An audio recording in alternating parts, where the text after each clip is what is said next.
This is the part of the show where I go inside one of the stories I've written recently, inside a trend in the game, inside whatever we decide is the inside dish for that week. This week, I want to talk about the pace of the market. Because let's face it, it hasn't exactly been at breakneck speed here with the way free agency has proceeded.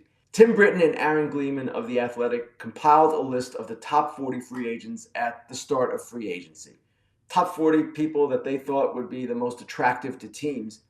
And so far, of those top 40, only 13 have signed.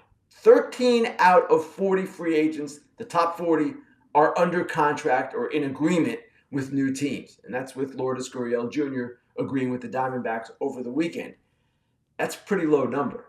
And people ask all the time, well, why doesn't baseball go faster? Why can't baseball be like the NBA and the NHL and the NBA? And I've touched on this on foul territory. I've touched on it in fair territory as well. Baseball is different because it is not a salary cap league, and there's not space running out, and teams don't need to necessarily rush to get players under contract. The union has historically opposed a salary cap and opposed any restrictions on a free market system. So while we can talk about deadlines in baseball, the union considers that a restriction. Now, you can argue, and I have argued, and people on the club side have argued, that if you put some deadlines in effect, it might not be such a bad thing. If you go back to the lockout free agency, remember that a couple of years ago when there was a deadline of December 1st for the lockout was coming on that date. There was a frenzy in the week before. It was the Seager and Semien deals took place then, the $500 million combined the Rangers spent. Max Scherzer got his record AAV from the Mets. There was a lot happening. But again, the people on the player side, the union, the agents, all of those folks, they see a deadline as a problem. And I've talked about maybe a trade deadline at the end of the winter meetings. I don't know that that would work either. Right now, the way things go, once in a while, we're going to have a winter like this. Last year was a better pace. Certainly 21 was a different pace with the lockout. But this year, because of Otani, because of Yamamoto, those free agencies have slowed things down. And people in baseball sometimes complain when there's a guy out there like a Yamamoto or an Otani. Hey, these guys are holding up the market. It's not right. They're holding up the market. Sorry. These guys are under no deadlines. They don't have to sign by a certain date. Actually, Yamamoto does have to sign by a certain date, January 4th. So his pace is clearly moving at a pretty good speed considering he has a full 45 days. But generally speaking, we saw it with Bryce Harper and Manny Machado. Players can take as long as they like, and they can't be worried about the rest of the market. They have to worry about themselves first, and the rest of the market will figure itself out.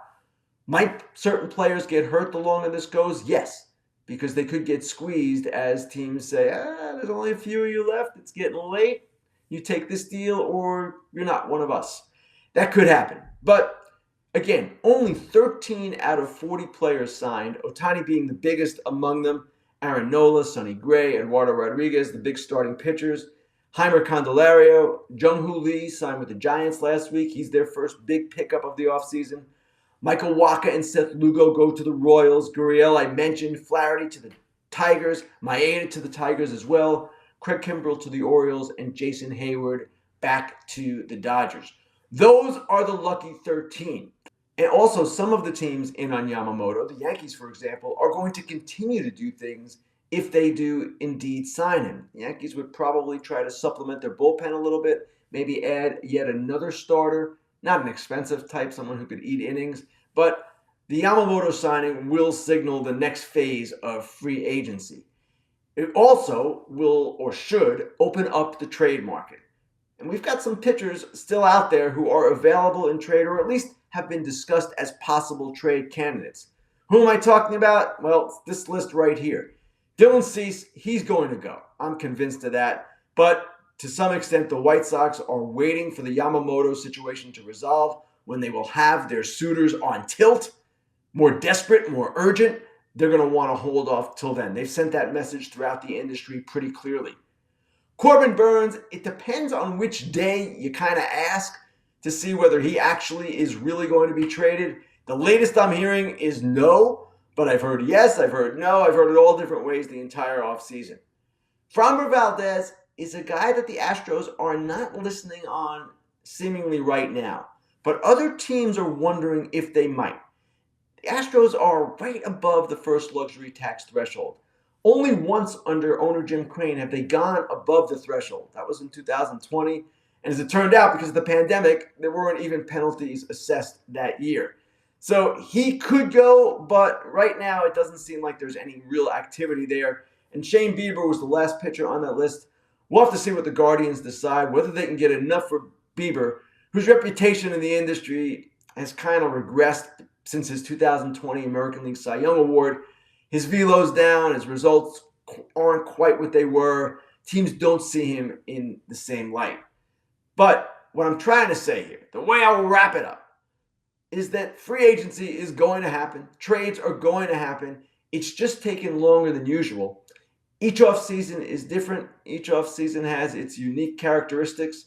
This one had a unicorn at the top and a very unusual posting situation with a Japanese pitcher right in the middle where we are right now.